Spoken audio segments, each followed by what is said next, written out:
जातिगत जनगणना को लेकर यूपी की सियासत में एक नया मोड़ आ गया है। बीजेपी जहां जातिगत जनगणना के लिए राजी नहीं है, तो वहीं यूपी सरकार में मंत्री इसकी वकालत कर रहे हैं। योगी के एक मंत्री ने जातिगत जनगणना के लिए सपा प्रमुख अखिलेश यादव का समर्थन कर दिया है। क्या है पूरी खबर, देखते हैं ये रिपोर्ट। बिहार के बाद अब यूपी में जातिगत जनगणना की मांग तेज हो गई है। पिछले कुछ दिनों से समाजवादी पार्टी प्रमुख अखिलेश यादव इसकी मांग कर रहे हैं।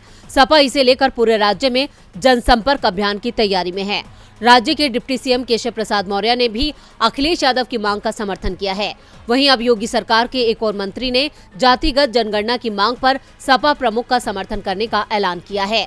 दरअसल बीते दिनों अखिलेश यादव ने जातिगत जनगणना की मांग को लेकर गांव-गांव जाने की बात कही थी, जिसके बाद केशव प्रसाद मौर्य से इस मांग पर सवाल किया गया तो उन्होंने कहा था, जातिगत जनगणना होनी चाहिए। मैं जातिगत जनगणना का समर्थन करता हूं, इसमें कुछ भी गलत नहीं है। केशव मौर्य के बयान को लेकर जब योगी आदित्यनाथ से सवाल हुआ तो उन्होंने साफ कर दिया कि जनगणना कैसे करानी है, ये केंद्र का विषय है। केंद्र से जो निर्देश होगा उसी तरह जनगणना होगी और केंद्र सरकार पहले ही जातिगत जनगणना का विरोध कर चुकी है। सीएम योगी जातिगत जनगणना से इनकार कर रहे हैं, लेकिन उनकी ही सरकार में इसके पक्ष में आवाज तेज हो रही है।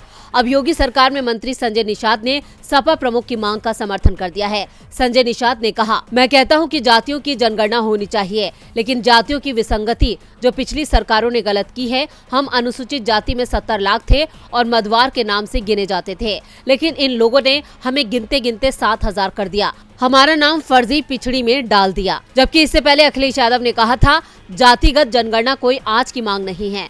अंग्रेजों ने किसी जमाने में इस पर समझौता किया और संविधान के अधिकार तभी मिल सकते हैं जब जातिगत जनगणना सही पता होगी। समाजवादियों का मानना है कि जातिगत जनगणना होनी चाहिए। हमारी सरकार जैसे ही बनेगी हम जातिगत जनगणना कराएंगे। डीबी लाइव की रिपोर्ट।